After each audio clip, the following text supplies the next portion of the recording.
चलिए आज जो हम बताने वाले हैं कि ज़िंदगी में स्कूल लाइफ, ज़िंदगी सभी का छोटा से बड़ा की ओर बढ़ा, बुढ़ापे तक गया और कहीं ना कहीं जा कर के ख़त्म भी हो गया।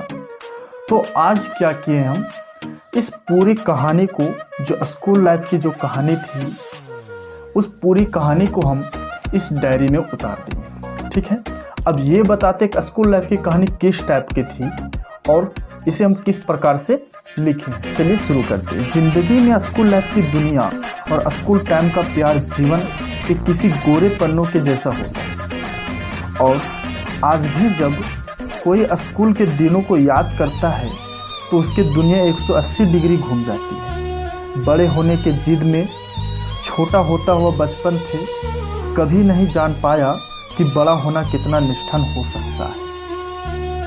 कभी बचपन में जाना संभव होगा ही नहीं।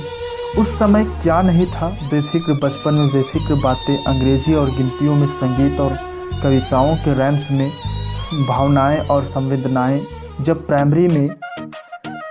प्राइमरी से मीडियम में गए तब हमें पता चला कि रेखा गणित नाम का भी एक विषय होता है जिसमें x नाम का अलग ही संख्या एडजस्ट करता है, जिसे कभी मास्टर साहब गुना जोड़ घटा करके x को 2x और 4x कर देते थे, तो कभी कभी ये x जुड़ भी जाता था और कभी कभी ये x कट भी जाता था। तब हमें बस इतना नहीं पता था कि x आगे चलकर हमारी ज़िंदगी में पीछा ही नहीं छोड़ेगी।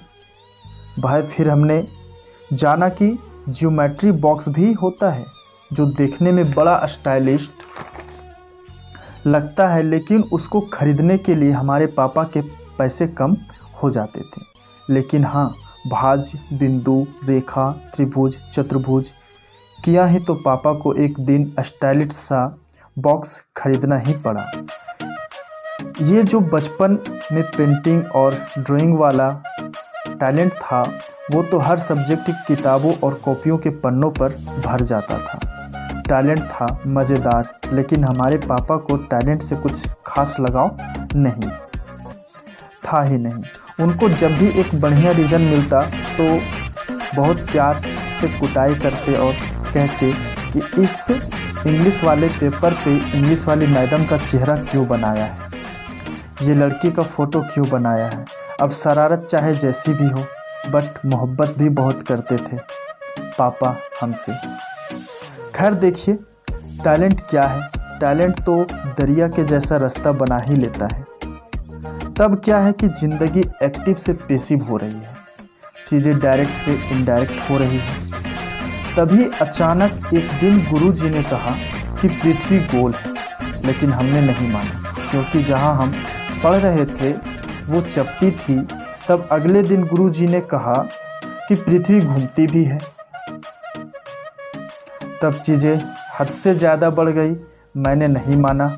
अब बताइए, आप अगर धरती घूमती तो सर जी भी घूमते, सर जी का ब्लैक बोर्ड भी घूमता ना जी। लेकिन ऐसा हुआ नहीं कभी। और हद तो तब हो गई जब एक दिन गुरुजी ने कहा कि सूर्य नहीं घूमता, पृथ्वी घूमती है,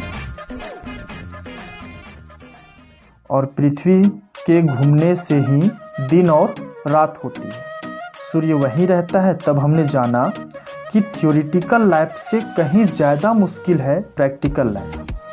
हाँ, एक और बात, हम लोग के ज़माने में पढ़ाई के दौरान याद कराने के लिए बहुत पिटाई लगती थी, क्योंकि ना तो उस समय कोई ऐसा टेक्निक था, ना ही गुरुजी का कोई ट्रेनिंग जिसे ऐसा कहा से याद हो जाए। उनका तो बस एक ही टेक्निक था, रट्टाफिकेशन से याद करो, नहीं तो याद नहीं हुआ तो पिटाई खा लो, यही था इसके आगे। लेकिन अब के बचपनों का पढ़ाई आसान हो गया है, क्योंकि अब तो कई ऐसे टेक्निक्स हैं, कई ऐसे तरीके हैं जहां से बच्चे अपने मेमोरी को बहुत तेज कर रहे हैं। जिंदगी द्विघातीय समीकरण के जैसा बैलेंस करके चल रही थी कि अचानक पाइथागोरस नाम का वायरस हमारी दुनिया उजाड़ने लगी। इसके सवालों में कभी मीनार का सीढ़ी लग जाता था, तो कभी आधे में टूट के गिर जाता था, तो फिर खड़ा हो जाता था, तो कभी खंभा टूट जाता था। फ्यूचर का टेंस ना प्रेजेंट में आकर टेंशन देने लगा। बोर्ड नामक परीक्षा की आग हमारी जिंदगी में धुआं सुलगाने लगी थी कि जिंदगी अब कछुआ खरगोश की कहानी से निकलकर एक नई कहानी लिख ही रही थी, जिसका अंदेशा किसी को ना रहे।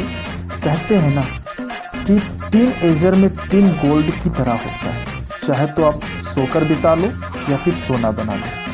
तब की बेपरवाह सी हंसी अब समझदारी में खामोश हो चुकी थी। अब तो बस जीवन की इतिहास था जो कभी खत्म होने वाला नहीं।